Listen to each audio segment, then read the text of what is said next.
1.000 umat Buddha di Palembang mengikuti perayaan Dharma Santi Waisak 2567 BE 2023. Mereka memadati sebuah ballroom pertemuan di Palembang Sabtu malam lalu. Perayaan pertama setelah 2 tahun karena pandemi COVID-19, perayaan dilakukan meriah dan memiliki kesan sendiri.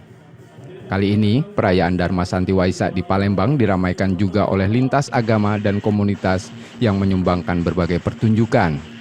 Mulai dari paduan suara gereja, tari saman Aceh, pertunjukan wayang, dan drama khas Tionghoa serta barongsai. Kita syukuran dengan Waisak yang meriah. Waisak tahun ini juga spesial, yaitu dihadiri atau acaranya ini ada dari beberapa agama yang menyumbang. Dari Hindu, dari Kristen, dari Katolik, dari Islam pun ada menyumbang.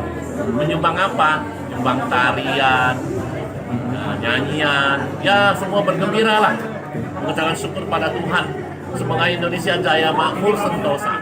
Harapan ada kerukunan antar umat beragama, zero konflik dan damai bangsanya kalau kita aman. Pesan dari perayaan tersebut, persatuan dan kerukunan beragama, masyarakat dan harmoni damai bangsanya, terlebih menjelang pemilu 2024 mendatang. Tim Liputan, Kompas TV Palembang, Sumatera Selatan.